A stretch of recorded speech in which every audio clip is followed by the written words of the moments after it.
High friends, welcome to metro story. Yes, நம்ம Swaminathan sir வந்து இப்போது மலேசியாவில் தாங்க இருக்கிறார். எஸ், சென்னையிலேருந்து மலேசியாவுக்கு கிளம்பிட்டார்.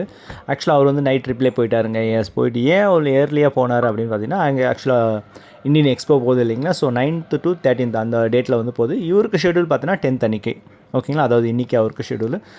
பட் ஆனால் ப்ரியராகவே போயிருக்கிறாரு. ஆக்சுவலாக அவருக்கு ஷூட்டிங் வந்து இப்போ ஆஸ் ஆஃப் நோ இல்லாதனால அவர் ப்ரியராகவே புக் பண்ணி போயிருக்காரு. ஸோ ப்ரியராக போனதுனால அங்கே போய் என்ஜாய்மெண்ட்ஸ், அதாவது இப்போ என்ன பண்ணிகிட்ருக்காரு அப்படின்னு பார்த்தீங்கன்னா, மூவி தாங்க பார்த்துட்ருக்காரு.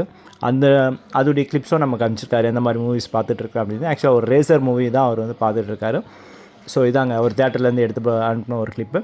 ஸோ இந்த மூவியில் அவர் இப்போ என்ஜாய்மெண்ட்டில் இருக்கிறாரு. ஆஃப்டர் தட் அது முடிச்சுட்டு, பட் அவருக்கு வந்து ஷெடியூல் வந்து எக்ஸ்போவில் கலந்துக்கிறது வந்து அவர் ஈவினிங் ஒரு 4 o'clock அந்த மாதிரி 6 o'clock அந்த மாதிரி டைமிங்கில் அவர் ஷெடியூலிங் போடுவார். இன் பிட்வீனில் அவர் லஞ்சு எல்லாமே முடிச்சுட்டு எங்கன்னா போகணுன்னா ஷெடியூலிங் அங்கே பண்ணிவிட்டு அங்கே ஈவினிங் எக்ஸ்போவை முடிச்சு கொடுத்துட்டு உடனே வந்து சென்னை ரிட்டர்ன் ஆகிடுவார் போல். எஸ், ஆஸ் ஆஃப் நோ இருக்கிற அப்டேட் இதுதான். சுவாமிநாதன் சார் அங்கே இருக்கிறாரு அப்படின்னு சொல்லிட்டு. ஸோ அந்த இன்ஃபர்மேஷன் தான் உங்களுக்கு தெரியப்படுத்த வந்தேன். மேற்கொண்டு என்ன அப்டேட் வந்ததுன்னா உடனே உங்களுக்கு கொடுக்குறேன். சரிங்களா? ஓகே ஃப்ரெண்ட்ஸ், நம்ம மெட்ரோ ஸ்டோரி சப்ஸ்கிரைப், ஷேர் பண்ணுங்கள், லைக் பண்ணுங்கள், கமெண்ட் பண்ணுங்கள். தேங்க்யூ.